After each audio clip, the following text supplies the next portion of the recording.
All right, we are live. I want to thank everybody for joining us today on the MSK Innovations Pitch event. I welcome today 3 CEOs of some innovative companies that have put together tremendous presentations for you.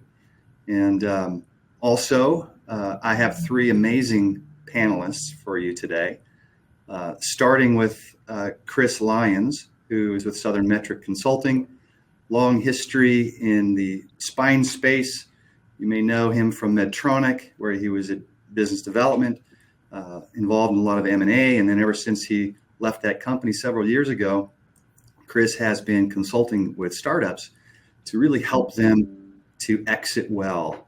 And today he gets to celebrate another notch in his belt with the acquisition of OrthoGrid by Zimmer Biomet. So congrats to you, Chris. That's an awesome milestone for you and all the team there as well. So thank you. Welcome. Thank you, Drew. For joining us again. Also, we have Gary Stevenson, who you probably recognize as the OG of MSK pitch events, MNVC, which is the Musculoskeletal New Ventures Conference, which is held every year in Memphis. And Gary has been a venture capitalist for over 20 years, party to many investments of companies that you would know and recognize, and some of whom are now part of Zimmer Biomet. And our other panelists we're welcoming today is David Dvorak, who some of you, if not all of you, recognize as the former CEO at Zimmer Biomet. When he joined there, he took that company from 3.5 billion to over almost 8 billion in revenue. He championed the massive the Biomet acquisition, which was a $13+ billion acquisition, and many other acquisitions through the years. So he's been a very prolific personal investor as well, and just sits on about a dozen boards. And we're just grateful to have all 3 of you gentlemen joining us today. And so a little bit about the format.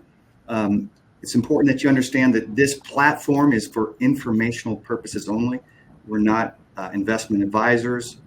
So this isn't your due diligence. This is just an informational exercise. And if you have questions you would like to follow up, please do so directly with the CEOs. And there's a chat room here that will be made available, and you can message them and exchange information.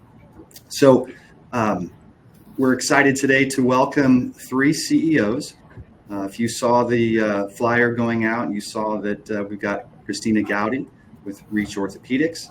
We got Mike Gardner, Dr. Mike Gardner from NSite Medical, and we've got David Anderson from Cambridge Labs. Each company at a really crucial time in their development, and I think you'll be excited to hear it. So with no further ado, I'm going to go ahead and hand it over. Each presenter will have about 5.5 minutes to present, at which point I'll be cutting them off. Hopefully they'll cut off themselves, but we want to allow adequate time for our panelists to ask and answer, get some answered questions. So thank you all.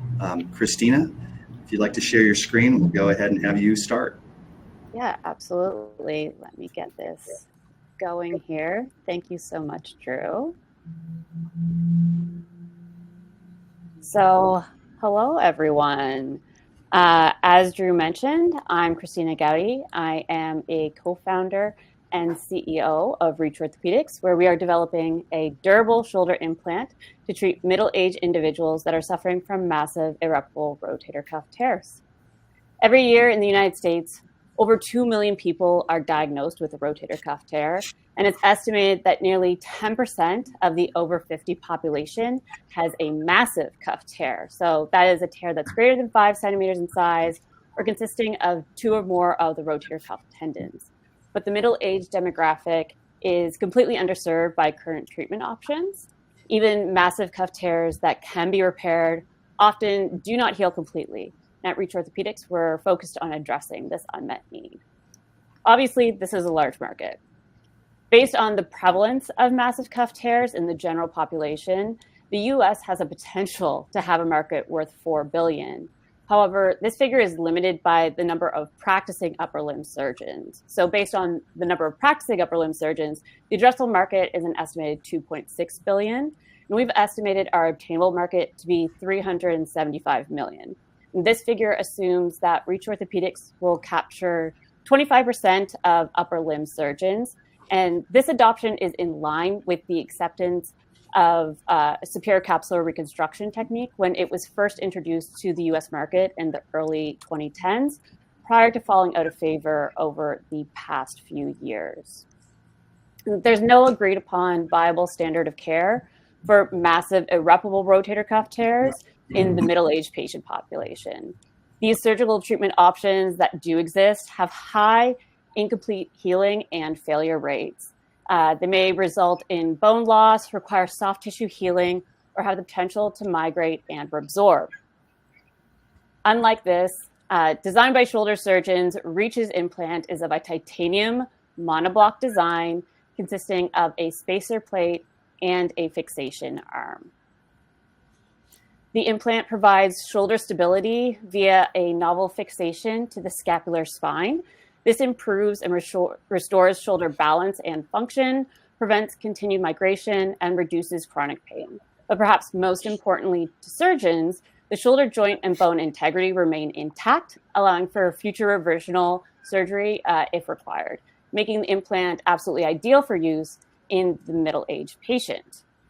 Our team has conducted 3 cadaver studies to determine device efficacy. Our initial study allowed us to refine our device design. Our second study compared the Reach shoulder implant, superior capsular reconstruction, and the in-space balloon. All 3 treatment options were found to restore kinematics similarly, but what's important to note here is that unlike these competitors, the Reach device doesn't require that soft tissue healing and does not reabsorb and has no potential to migrate.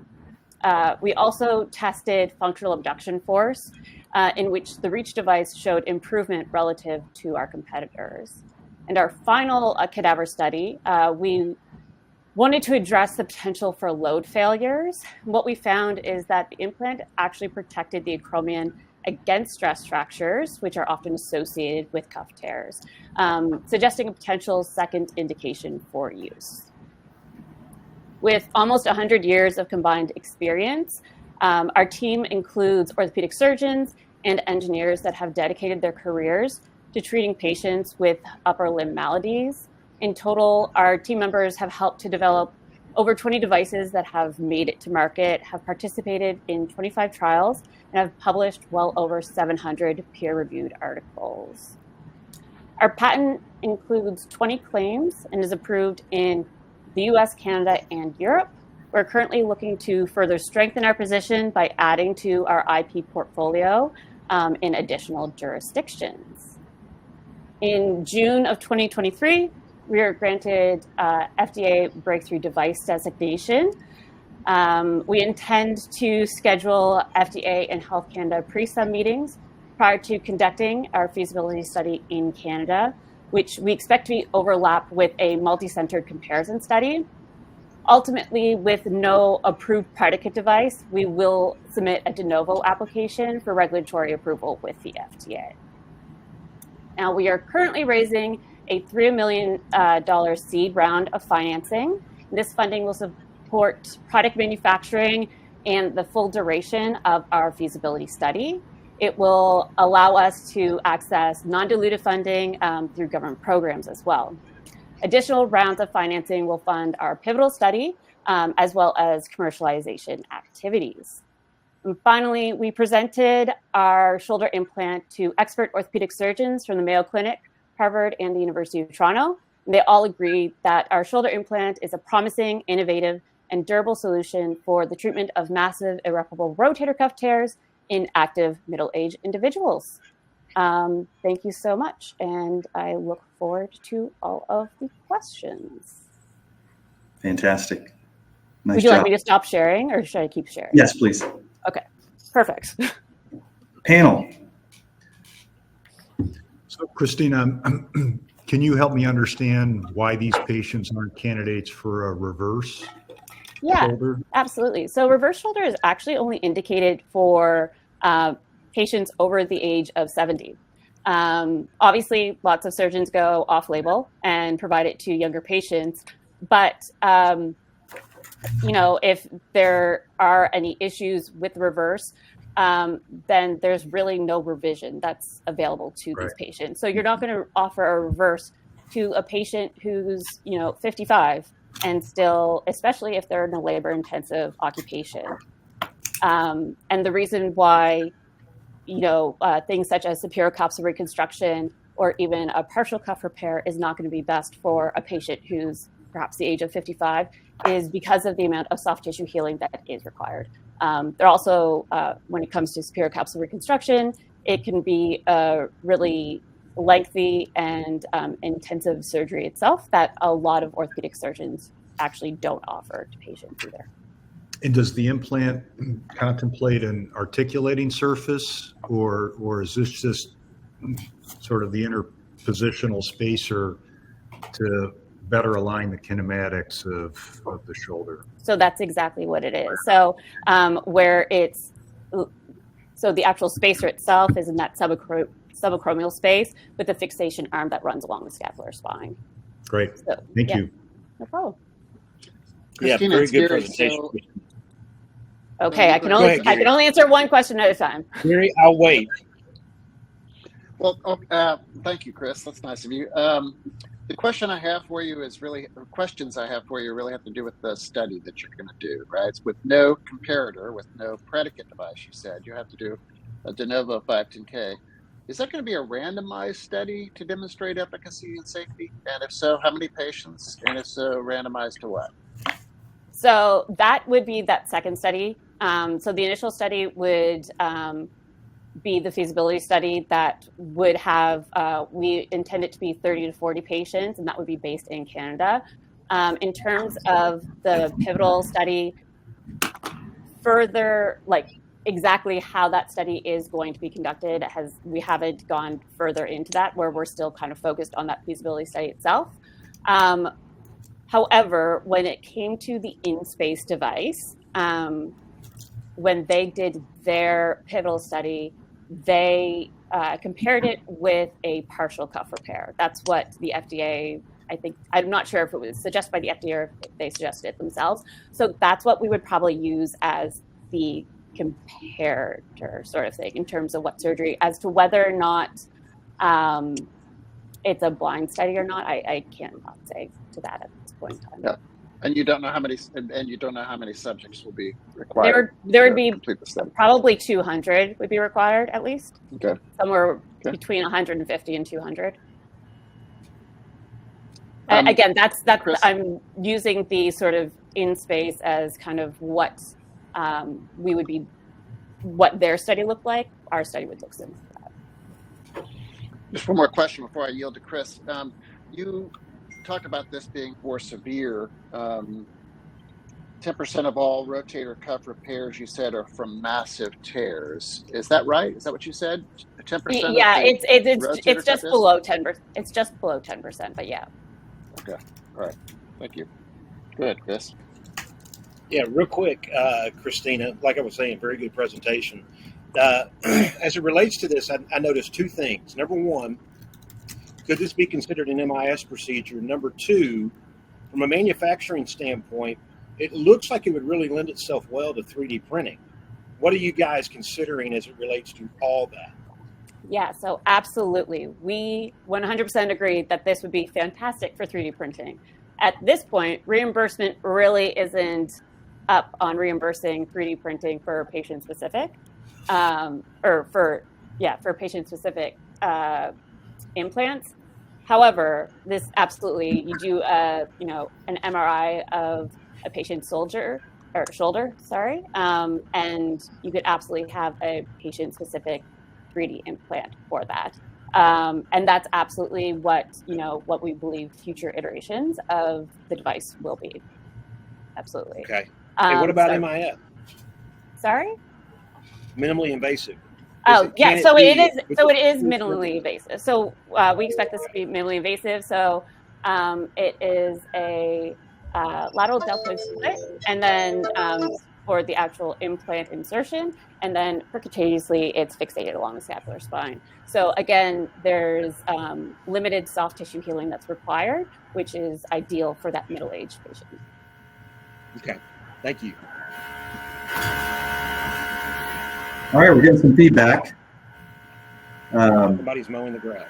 I don't know who that is, but that sounds like a Sawbones. it may be. It may be. All right, Christina, thank you so much. Thank you. Great presentation. All right, for our next presenter, Dr. Mike Gardner is going to be presenting on NSite Medical. Want to share your screen? Absolutely. Let me get this. And if you're not talking, just mute your phone so that we don't hear that feedback.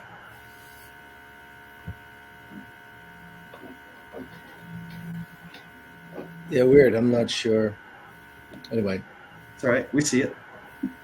All right. So thanks, Drew, and everybody. So I'm Mike Gardner, co-founder and CEO of NSite Medical, an orthopedic surgeon at Stanford University.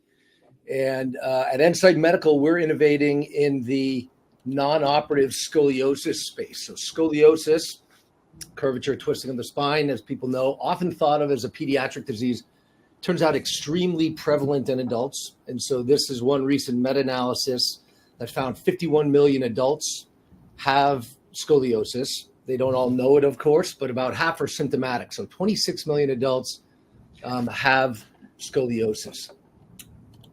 A big problem is this works, the non-operative treatment of scoliosis works well for no one. And so diagnosis is often delayed, difficult to access care. And really interestingly, standard treatments for non-operative scoliosis, physical therapy, injections, chiropractic care, pain meds, multiple randomized trials, these things don't work. There's zero beneficial effect. On the payer side, we've got good data that payers spend about $9,600 per year on non-operative treatment of scoliosis, and that's before the $47 billion that fusion surgeries cost the system. So we came up with a multi-pronged solution for this. So we started by developing a software that obtains a 3D scan and then uses AI to detect and measure scoliosis on the scan. And so now it's can be done at home, it's affordable, it's convenient, and it's effective in detecting scoliosis. The second part of our program is interesting. There is a type of therapy that's very effective for scoliosis called SCHROTH, or scoliosis-specific therapy. There are very few in-person providers of this type of therapy. So we developed a digital, modular, customizable program of SCHROTH therapy for patients. So we take their scan, sometimes their x-rays, and we customize virtual scoliosis therapy for them. And then the third component is a community that we're building, kind of the first and only scoliosis community for adults. So we target a $40 billion opportunity, 26 million patients. We started cash pay, payer contracts coming soon. And so again, our initial go-to-market is D2C. We launched 9 months ago, and we've been growing quickly, starting cash pay. We really did this to validate the market need, iterate on the product with close customer feedback, and to start getting data. And we're doing this through a webinar funnel and social media advertising, et cetera, and starting down B2B to C and then B2B as well. So again, we monetize right now through cash pay, going towards payer contracts into next year. We've had significant traction in all our channels. So our revenue graph is here 9 months ago, up to $300K in annualized revenue. We're live and active and deployed in 16 academic medical centers. Hospital for Special Surgery is co-developing and co-investing with us, and a number of others. We're working through partnerships with National Scoliosis Foundation and others as well. And towards payer traction, we're building a very strong value proposition. Our first 345 members had a 30% decrease in pain. So this is our first kind of rough outcome, and we're collecting functional outcomes as well, but we got a full clinical study underway. We've mapped out market access, and we're engaged with health economists and about to publish an economic burden study, which is really striking how prevalent and how costly all of this care is to payers currently. Myself and Malcolm DeBon are two orthopedic surgeon co-founders. On the management team is a really deep business and digital health experience, as well as technical experience. Our board of directors includes previous CMO of Centene, who's helping guide us in our payer reimbursement pathway. So right now we're raising a $5 million seed round. In the fall, we've raised about $6.2 million to date, and really in small pre-seed tranches. And this will get us 24 months of runway and will enable us to obtain payer coverage. We've got a really exciting roadmap with R&D and the product, and we'll scale the team. And then there are some really exciting other verticals in the MSK space, including some pilot studies that are just being completed in areas like osteoporosis and sports medicine around the scanning technology as well. And that's it. Thank you. Fantastic. All right, panelists, feel free to start asking them questions. I'll go ahead. Great presentation, Dr. Gardner.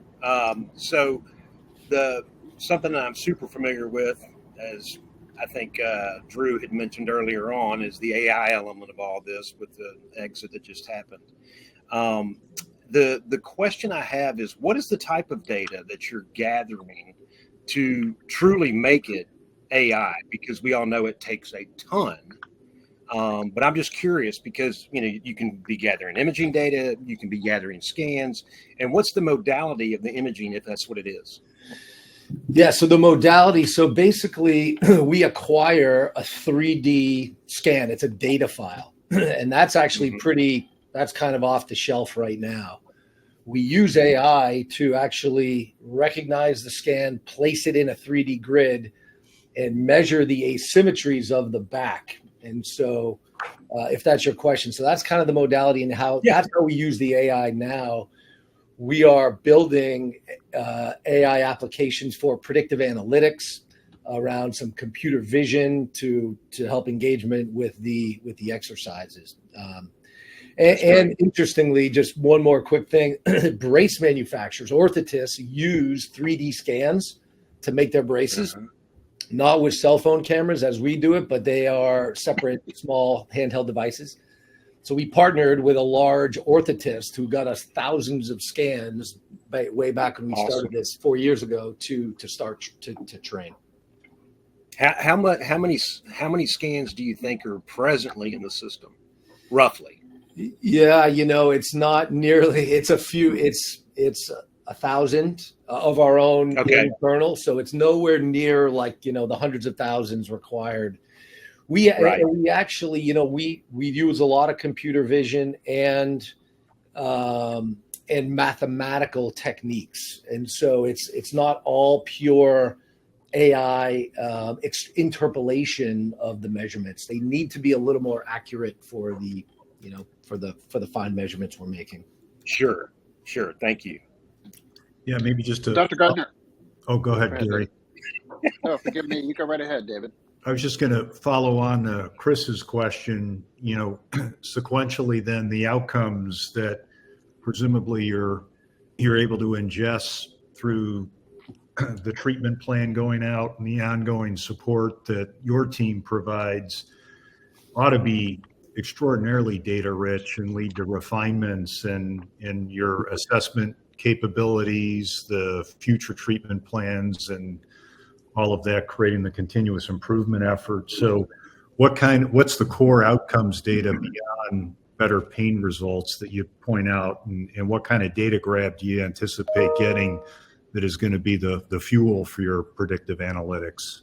Yeah, so that's so couple quick points in there. But so first, we're collecting a ton of data, kind of everything we can think of, from demographics to history of many of our pigs have had surgery before, but history of injections, non-operative pathway, age, Cobb angle, all these things, scan data, and then what they do with our program, and then their functional outcomes. So we're really building a data moat, which I think is really unique and one of a kind, to your second question of like, what's the output? So patient functional outcomes are a key to us. What we really want to show for a value proposition is that we're going to eliminate some of the surgeries that end up being done. And it's just anecdotal now, but we've got dozens of patients who like, I got surgery in 4 months. I just canceled that because I'm better. So from a value and payer perspective, that's one of the things that really are North Star right now. Yeah, big opportunity. And, another rich opportunity may be if you can find an efficient way to ingest clinical data, including the unstructured clinical data, and use some of today's technologies to structure that, all of a sudden that proprietary barrier that you're creating is really significant. Yeah, that's super interesting. We're actually working with 2 large strategics to embed this into their AI surgeon dashboards to couple it with all the other data, for it, because it's kind of the upstream part of the patient journey that no one else is really doing yet. Yeah, love it. Yeah, that was actually where I was going to go with the question, actually, was what kind of partnering opportunities there might be that exist for a technology like this with an established player out there. But let me just ask since you've answered that already, just ask a little bit on the reimbursement side of it. So you're direct to consumer. I'm assuming this is direct pay, right? That's right. Not paid for by, yeah. It's HSA, FSA, but it's cash. Yep. Got it. HSA, FSA. Got it. We take that, but that's not really true reimbursement. It's not. You're right. No, yeah. So there's remote therapeutic monitoring codes, which are clunky and kind of administratively heavy. We started on that pathway. We're not really pursuing that anymore, but we're really kind of putting together a value proposition to obtain, value-based contracts based on the outcomes that don't use an existing reimbursement code per se. Mm-hmm. But we can disparage HSA, FSA reimbursement all we want, but it's a lot better than nothing. Totally, yeah, and a lot of our patients right. use it, 100%. Yeah. But it's Good deal. Thank you. How are we doing on time, Drew? We're doing fine on time. Any last questions or thoughts for Mike? I don't think so. It's good right. stuff. Not right now. It's Great. very interesting. Thank you, Mike. Thank you. Good presentation. Appreciate it. All right. So our next presenter is David Anderson. And I'm about to share a screen. So here we go. Let's see.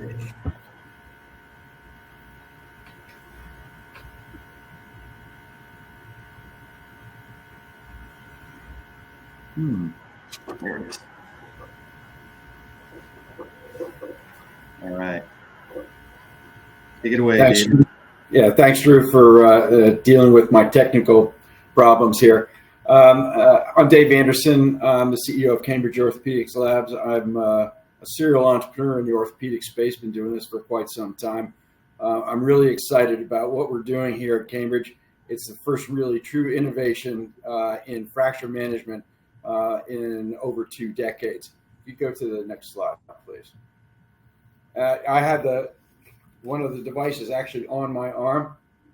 This is the PolyArmour non-invasive external fixation system, and it is the first innovation in wrist fracture since the volar plate in 2005. This gives the surgeon and the patient an option that they didn't have before, which is to do a non-surgical, surgical quality correction and maintenance of fixation, maintenance of reduction in a wrist fracture. It is a technology that has applications far beyond the wrist, but this is where we're starting right now, if you would, Drew. The wrist market is the largest fracture market in the world. It is a bimodal market. I always call it the knuckleheads who fall off skateboards and women over the age of 60. And this market is growing much more rapidly than the rest of the fracture market because of osteoporotic bones. Many people use wrist fractures as an indicator of osteoporosis. We think of it the other way, that we can deal with an osteoporotic bone because we don't have to put any screws or pins or anything into that.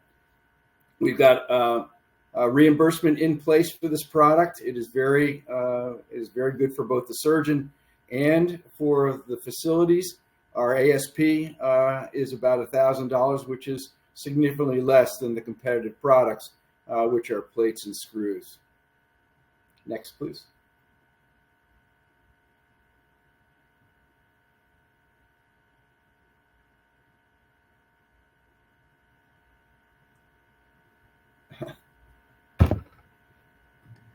And it's stuck.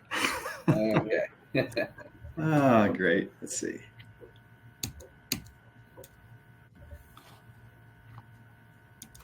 The nice thing about this, there we go, is that, so you can see, go back one, please. There we go. So you can see there's an actual picture of it. You can see the one on my wrist as well. I've worn this for several days. The nice thing about this, you can wear it in the shower. You can go swimming with it. It doesn't bother you at all. It's actually quite comfortable. There's a proprietary padding that goes on underneath the linkages, and the linkages are the key here. And this is where the intellectual property is. These linkages are infinitely adjustable. We have one SKU. It deals with about 90% of the population from age 14 up. It gives you the opportunity, the surgeon, if you can do a closed reduction, you can use a local anesthesia and get a clinically demonstrated outcome that's equivalent to a plate and screw system, and there's nothing that's left in there. And you don't have to worry about the quality of the bone or any post-surgical treatment that would be typical for a surgical procedure. The scores in a 50-patient study with a direct comparison to plates and screws, the scores are much better both at 3 months and 1 year. The healing rate is faster. Typically for the PolyArmour, it's 6 weeks versus 11 weeks for typical plate and screw system. We're significantly less expensive than the comparative product, and we save the facility a ton of money because they don't have to go into the operating room to treat these patients. Gives the physician the opportunity to manage their workflow and gives the patient the option of saying, hey, I don't want to go to surgery, or I'm afraid of going to surgery. Next. We have 2 issued global patents. They are wholly owned by us. There are no license agreements in place. We filed a 3rd patent last October that is specific to our 2nd device, which has already been FDA cleared for pediatric use, which takes the usage down to the age of 6. And we're very comfortable with where this intellectual property is, and it's very strong. We have FDA clearance for the adult and the pediatric, and the key to that was the claim for non-invasive external fixator, and we discussed that at length with the FDA to get that claim, to make sure that was what we could put on the label. And the FDA has told us that we will get rapid clearances for any additional products, including the ankle.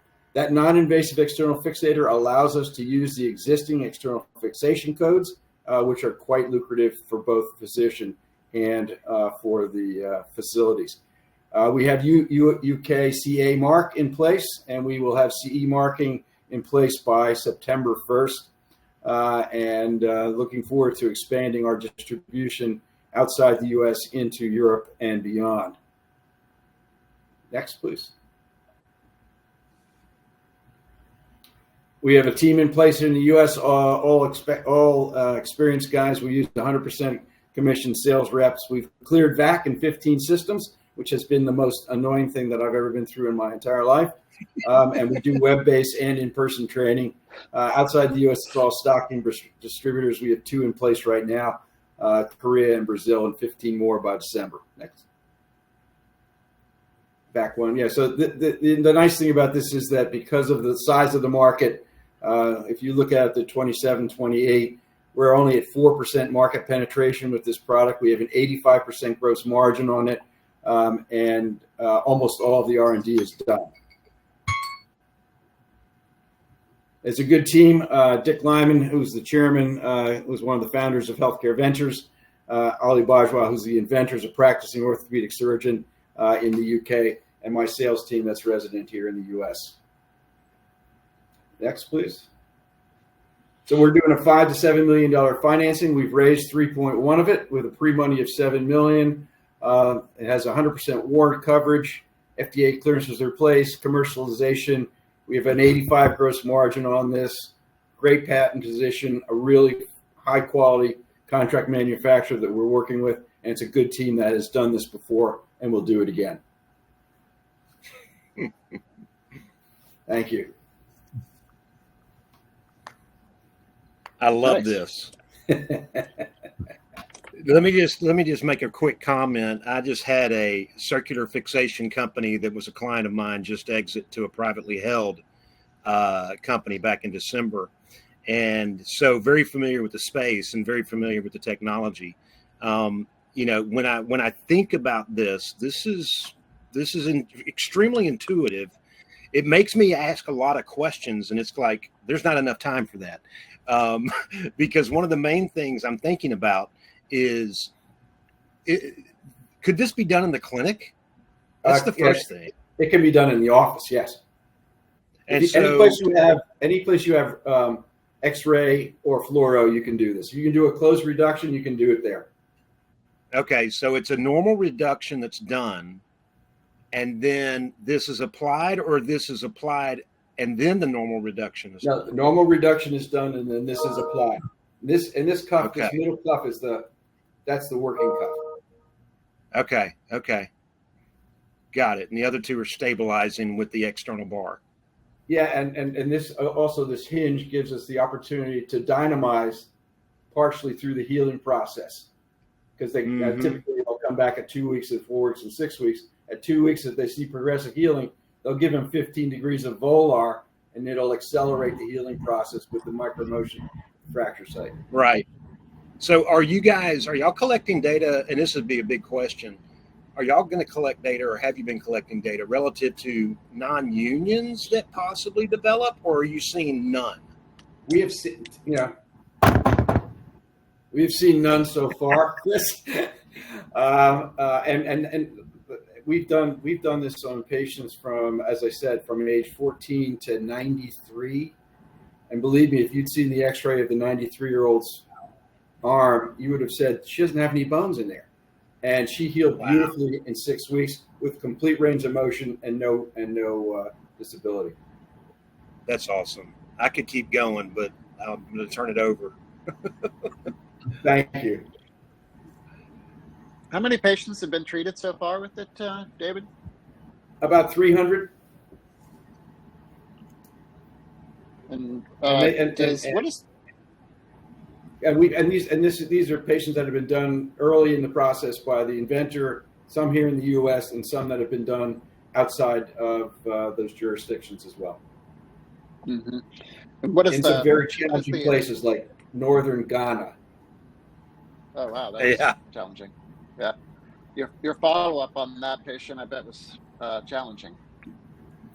Yeah. Yeah. But of the 300, are most of those patients then, I'm sure you're probably doing your best to try to demonstrate that it's at least as good as existing technologies in terms of getting healing done, right? You're trying to make sure it's at least as good. On that side, it is better. It is better. And it is but better, I can't right? make that claim. For reasons that would be for comfort, if nothing else, right? I mean, at least you want to make sure it's clinically as good.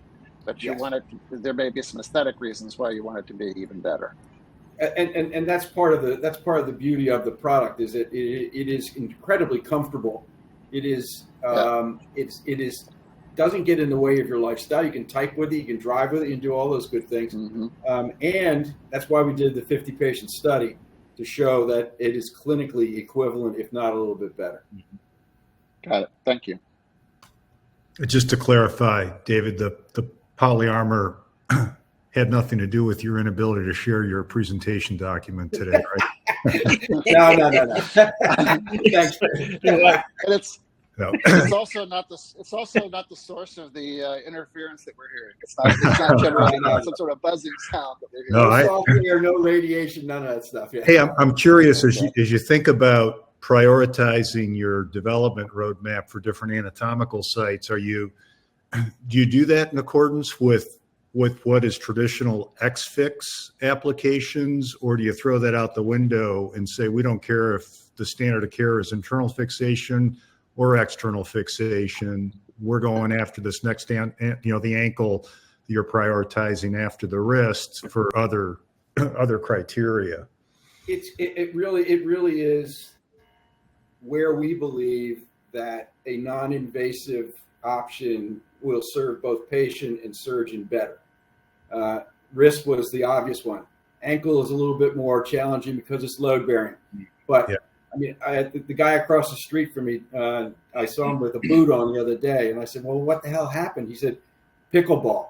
So yeah, here's a 65-year-old guy who's got to walk around with a boot on for 8 weeks, and he's not getting and he wasn't particularly happy about that. So I think that's part of the process, David, is to address the marketplace as the needs are there. Everybody says the place we should go is proximal humerus, but the engineering challenges of doing proximal humerus sort of say let's get a little bit more experience under our belt before we go there. Yeah, trickier joint in certain respects, right? So it's any anatomical site where you can do a closed reduction, and that's relative to anything that's on the market today in the way of an X-Fix solution, you completely avoid pins, right? You've got no pin placements, way more comfort, less risk, like no risk of infection as a consequence of all that.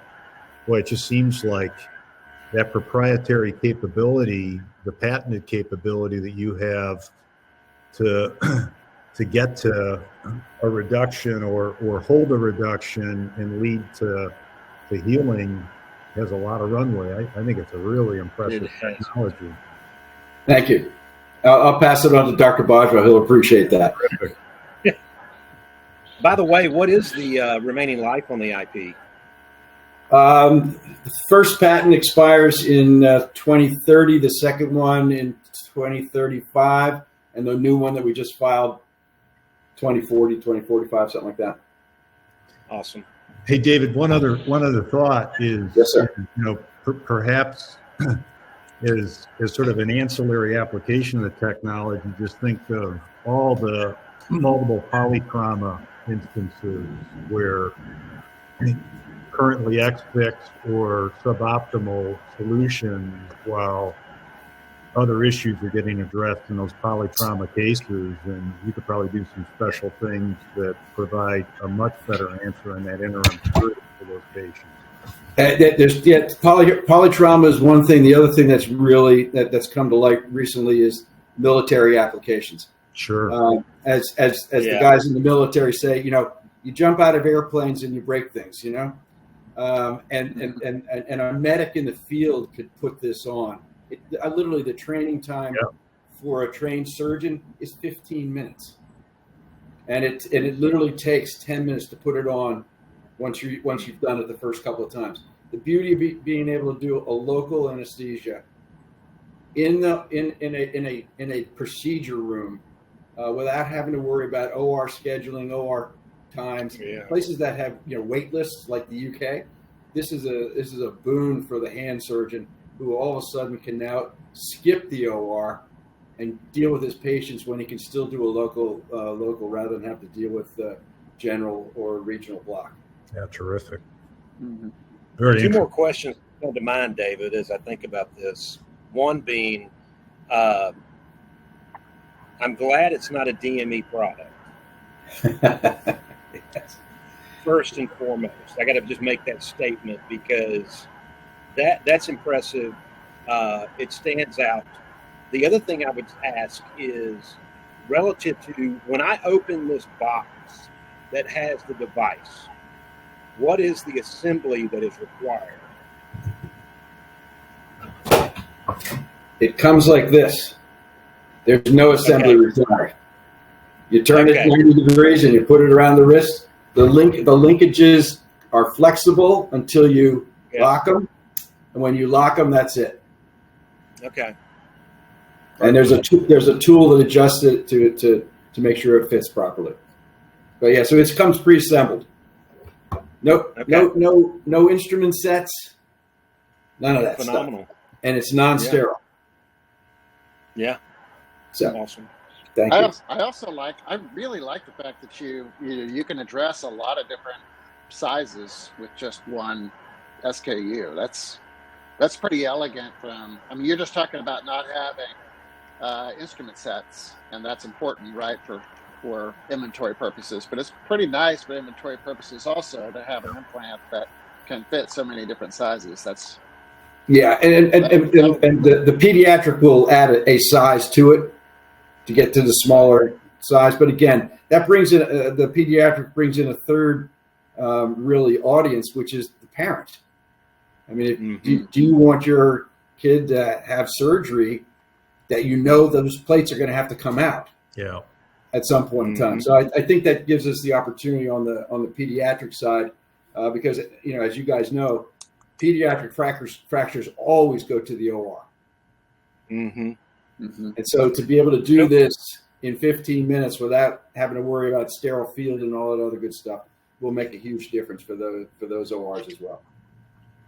So are you seeing that, it's weird to ask it this way, the surgeon, you see my point, do they have to be the ones to apply? Are you seeing that that's the main thing that the focus has been? It is, but when we do the training, Chris, we train the entire team. You still have to be able to do a good close reduction under fluoro or under X-ray. Sure. And when I talk to the hand surgeons and they say, "Well," I said, "Would an ER doc be able to do this?" And he said, "I don't know." But yeah, I think an ER doc can do this. Of course, they'd say that. Of course, they say that. But I think that it is a prescription only. It has to be done by a doctor right now. But do I think that as I said, a field medic could easily do this in the wilds of Afghanistan? Very good. All right. Thank you, David. And thank you to all of our presenters and also to our panelists. Thank you for joining us today. Really appreciate your insights and just great all the experience that you bring to this table today. So also, Gary wanted to give you the chance to kind of give a plug to your upcoming event. So thank you, Drew. That's very nice of you. So Drew knows. Drew's been a loyal sponsor of the. Oh, can you hear me? Okay. Yeah. Oh no way! You've got a. So nice. Look at that. He's got a slide for me and everything. So this is for our 22nd annual Musculoskeletal New Ventures Conference. It's a wordy title for a conference, so it's just the MNVC to most of us. Our 22nd annual event, Drew and his team have been loyal sponsors of the MNVC for many years, and Chris Lyons, who's on this call, has been helping me out put together the event every year. And so we'll be hosting our 22nd annual event October the 29th, 30th. Most people will come in on the night of the 28th for a networking event, go all day on the 29th, and then on the 30th we'll adjourn in plenty of time so that everybody can catch the afternoon flights home, be home with their families if they want to celebrate Halloween. So back in Memphis again this year, just like we have been in years past, and that's the 22nd annual Musculoskeletal New Ventures Conference for you. Thank Wonderful. you, Drew, for the opportunity to plug that. Yeah, absolutely. That. It's like I said, it's the OG of MSK Innovations events. So hats off to Gary and fine work. I've fine work you've done. done. To make it to OG. Yeah, I've lived long enough to make it to OG status. I mean, that's right. That's right. Gary always promises the best Memphis barbecue. That's true. That's true. These guitars behind me, by the way, guitars behind me are a giveaway. And I got the idea to display them from Drew because Drew gets a guitar from us every year and he displays them very proudly. So Gary, let me ask you this. Are there still any available slots to present at the upcoming event? We're about 2/3 full. We'll have over 30 companies presenting again in 2024, just like we did in 2023, almost 35 companies last year. So yes, there are available slots. About 1/3 of those slots are available still. So email to me at gstevenson@healthpointcapital.com. That's a very long email, but gstevenson@healthpointcapital.com if you're interested in presenting. we've already set up our investor panel. There's going to have three private equity folks and one bank that does debt lending on the investor panel. That's Melissa Daniels from Morgan Stanley is the debt representative. And then Mike Mogul from HealthPoint Capital, as well as two other guys will be on the private equity guys will be on our investor panel. And then I just managed to secure Morgan Stanley to do the investment banker presentation just earlier today. So we'll have some really good folks for our audience to learn from when they can sign up and attend at the MNVC. You can just register at mnvc.org. O-R-G is where you can register. Great. Thank you, Drew. Yeah, of course. As an unbiased party to the MNVC, I got to plug this. When I think about the power of the networking that happens in a short period of time, the number of strategics that will be there, the number of investors that will be there, and the number of other startups, it is one of the best for your money. Yeah. And the money isn't like an LSI. Yeah. No, That's it's not. That's the fact.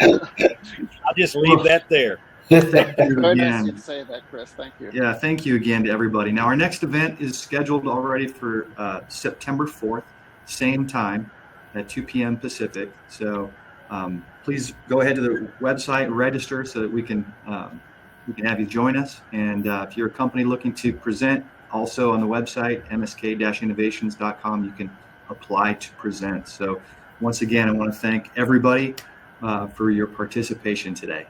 Much appreciated. Well done, Drew and TJ. Well done. Thank you. You're here. Yes, thank you Thanks, so guys. much for inviting us to See ya. pitch today. It was great. Absolutely. Thank you. It's a Bye pleasure. now. Bye now. Bye-bye. Bye all.